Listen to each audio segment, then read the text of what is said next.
I got loyalty, got royalty inside my DNA. I got war peace, got war and peace inside my DNA. I got power, poison, pain, and joy inside my DNA. I got royalty inside my DNA. So with the ending of Nanatsu no Taizai, not talking about the incoming sequel, I've looked back at the manga and looked back at the things I liked and didn't like. And there's a lot of criticisms talking about pretty much the Demon King and the rush ending, right? Now the rush ending, you can agree to disagree there, especially with like Escanor just kind of like being taken out and like not being brought back where everyone gets a happy ending.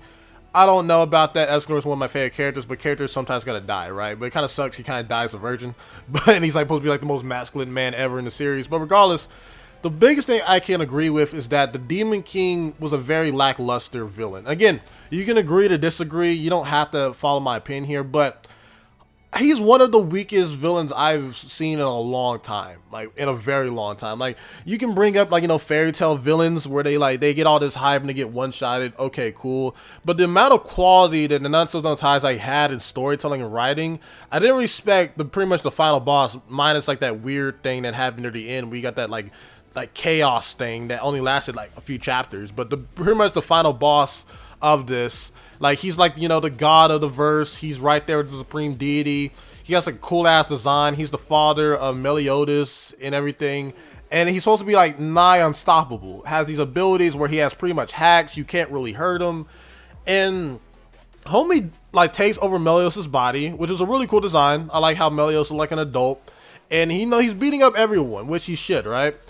But then like he starts getting his ass whooped and doesn't stop getting his ass whooped. Like it's never a scene where like, you know, he's coming back or anything like that. Well, it is a scene where he's coming back, but it's not like on a cool level he's coming back.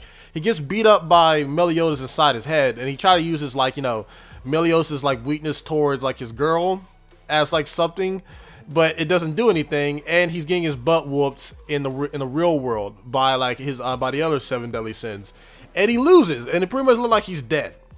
And then like, you know, the show does a fake out ending and he takes over Zeldra's body, and it's the same thing but recycled. Like it's the same thing. It's like he takes over Zeldra's body. Zeldra looks cool, and they fight, and like Escanor gets a power up, and like, you know, and it's just an excuse to take out Escanor, and it's the same thing.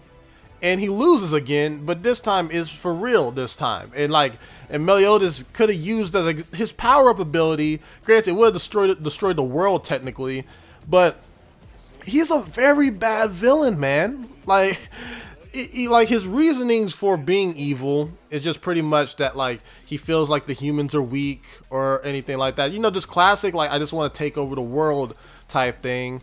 His character design was really cool. Like he has pretty cool character designs. That's not the only thing there, but like he dies twice within like a few chapters in the same way. Like that's so frustrating, man. Like it would have been cool like if like he beat the 7 deadly sins. They had to regroup, and then they could do like the recycle thing. Like, you know, they can have that where they lose and they come back and beat him. But the fact that they had him take over his son's body, he beats everyone, then like the son could beat him in his mind, and like a freshly trained up like other 7 deadly sin that was training in hell can beat him, and then like Meliodas gets his body back, and they do that whole fake out ending, which is the worst thing ever. Like I really feel like that. Like they do like, oh no, Meliodas' girl dies, and in reality she didn't, and then boom, let's redo the same thing again. And when the Zeldris fight continues, he doesn't does anything where he's winning. He still gets his ass whooped, but just looks cool.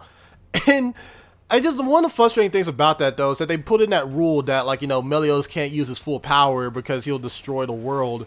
But the fact that he still uses his full power to do the finishing blow towards the Demon King anyway, and just an excuse to kill Escanor. Like Escanor could have lived and try to be with Merlin, but no, like that didn't happen there. Only Ban and Meliodas get like a happy ending, and of course, like, you know, the giant lady gets a happy ending with the Fairy King. That's cool, but like it's just an excuse to kill off Escanor, and just a recycle. That's all it was. And he's honestly one of the blandest villains ever, in my opinion. Like he's really right up there with like a fairy tale level villain where he gets all the hype in the world. He did get one-shotted, but he overstayed his welcome.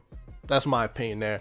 Let me know in the comment section down below how you feel about the Demon King. I probably talked about my reasonings a little bit too much, but I feel really bad because I really like the Nanatsu no Taizai, but that was like a really big stain on the legacy there. He was the final big bad other than like the random chaos stuff. And he just wasted, in my opinion. Let me know any more villains you feel like I should talk about that was kind of wasted. Again, I can talk about villains that I even don't fully agree with. That, like, I think Kaguya was a better villain than Demon King, my opinion there. But we can talk about like characters like Muzan, Kaguya, the fairy tale villains, anything you want to talk about. Let's make this a new series, guys. So I hope you guys are doing well, staying safe, washing your hands, etc., every YouTuber saying. But hey, I care. SonTj, peace. Love you all.